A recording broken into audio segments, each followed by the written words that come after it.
this is funny. A tweet that came in. I guess he's daring Matthew Stafford to leave. He said the Rams, the best player he ever saw was Aaron Donald, and the Rams did a pretty good job of replacing him. So, okay, that is true. And then I thought, just for a second, now, what if Stafford goes someplace else and whoever steps in? Let's say it's Garoppolo. It works better with Garoppolo. And they go 14-3 and make the NFC Championship game with Garoppolo. Yep. What does that do to Stafford's legacy then? Oh, maybe it's not you. It would be hard not to jump to that conclusion. And you're getting shellacked in New York. I think I think the second part of that matters a great deal. If what you just described, they win 13 or 14 games, and they go to the NFC Championship game, and Jimmy G's the guy. And you're right back in Philadelphia, or Philadelphia comes here with Garoppolo at quarterback. But if let's say he's in, I almost said Oakland, Las Vegas, and he takes the Raiders to the playoffs, that doesn't reflect poorly on Matthew Stafford. No. But if he goes to the Raiders and the Raiders win 4 games, then it's like, okay. You got to consider all options, everything. And you know who just has the brightest, shiniest, most gorgeous halo on their head? Who? Sean McVay. Yeah. Because the legacy grows. Guys, bring me anybody. If he does it with anybody. Garoppolo. I did it with Goff. I did it with Stafford. I've done it with Jimmy G or whoever the next guy may be. It's just like, bring me whatever you got and I'll figure it out. I know how we feel, and you could be scarred and what do you call that when somebody jaded towards a certain guy. But they brought Garoppolo here for a reason, for insurance. To back up Matthew Stafford. Because, like, when you talk about those ingredients, and it's not about the whip, it's not about his cannon, it's can he process all this information and spit it back out? Yes, he can do it.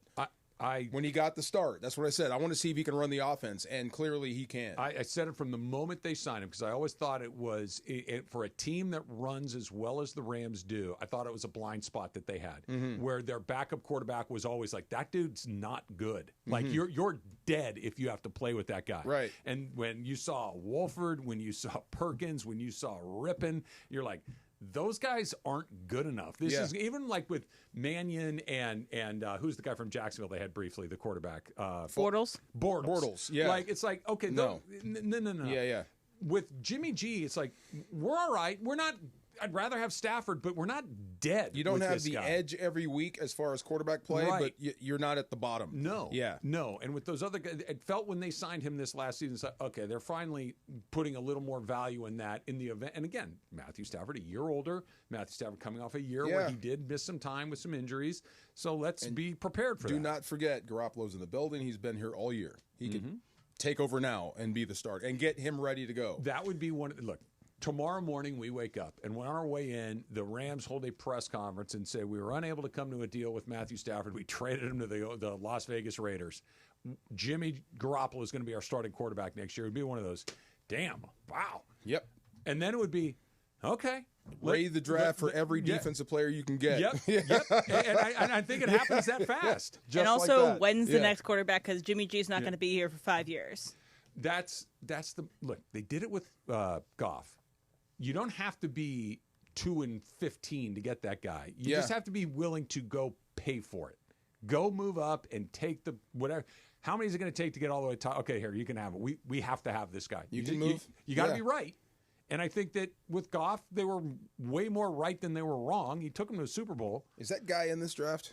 No. I don't know. Draft? I mean, probably not in the first round. Look, I'm not a draft Nick, so to speak, but from what I am hearing. When you know, you know. Here's what I heard this morning. Every guy in this draft at quarterback would have been picked behind all the guys that were drafted last year at quarterback. So the guy that's best would be the 5th best guy a year ago. Like J.J. McCarthy would be above all these guys. J.J. McCarthy would be picked ahead of Sanders, Ward, and Dart.